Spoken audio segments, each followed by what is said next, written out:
Everyone, welcome back to my new video. তো দেখো, আমি প্রথমে বাসমতি রাইস ভিজিয়ে রেখেছি 10 মিনিটের জন্য, আর এদিকে কিছু সবজি আমি কেটে রেখেছি। তো তারপর আমি হাঁড়িতে গরম জল করতে দিয়েছিলাম, আর দিয়েছিলাম অল্প একটু ভিনিগার আর রিফাইন্ড অয়েল। তো এর মধ্যে আমি এই চাল ভেজানো ছিল, এটা আমি দিয়ে দিচ্ছি।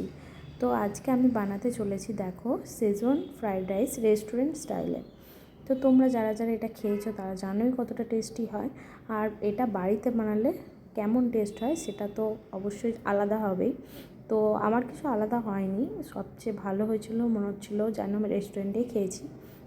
খুবই সুন্দর হয়েছিল। তো কীভাবে বানাচ্ছি তোমরা পুরো ভিডিওটা দেখতে থাকো। দেখো, প্রথমে কড়াইতে রিফাইন্ড তেল দিয়ে দিয়েছি, আর এদিকে দিয়েছি রসুন কুচি, পেঁয়াজ কুচি, লঙ্কা কুচি। এটা একটু ভেজে নেব। ভেজে নেওয়ার পরে আমি দেখো এর মধ্যে কী কী সবজি অ্যাড করছি। তো আমি কেটে রেখেছিলাম এরকমভাবে গাজরটা আমি দিয়ে দিলাম। তো তোমরা পুরো ভিডিওটা দেখতে থাকো, আর দেখলেই বুঝতে পারবে কতটা সুন্দর হচ্ছে জিনিসটা। তো তারপরে দিয়ে দিলাম কেটে রাখা বিনস আর ক্যাপসিকাম। আর এদিকে দেখো অল্প তেল বেশি লাগছিল, তো তাই জন্য ভাবলাম একটু কাজুটাও এখানেই ভেজে নিই। তো এইভাবে কাজুটাও ভেজে নিলাম।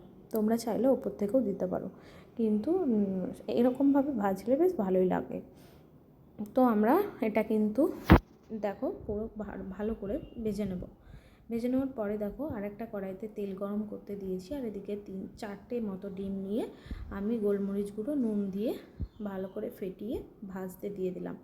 এটাকে কিন্তু একদম ভুজিয়ার মতো ভেজে নিতে হবে।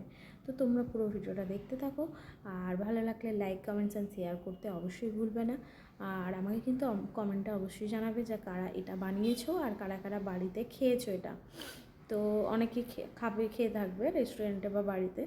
তো আমার এই রেসিপিটা কেমন লাগলো অবশ্যই জানাবে। আর যারা যারা আমার চ্যানেলটা নতুন দেখছো তারা একটু সাবস্ক্রাইব করে দেবে প্লিজ। তো আমাদের ডিম ভাজাটা হয়ে গেছে। হয়ে যাওয়ার পরে আমরা কিন্তু দিয়ে দিয়েছিলাম কড়াইয়ের মধ্যে একদম ডাইরেক্ট, যেখানে ভাজাটা ছিল ওখানেই দিয়ে দিয়েছিলাম।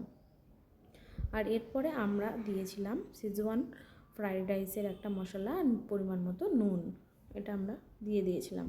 তো তারপরে এটাকে পুরো ইয়েটা ভালো করে ভেজে নিতে হবে, পুরোটা মিশ্রণটা ভালো করে ভেজে নিলাম। ভেজে নেওয়ার পরে আমি কিন্তু বুঝে যাব যখন যেটা ভাজাটা হয়ে গেছে, একটু দেখে নিতে হবে খুন্তি দিয়ে।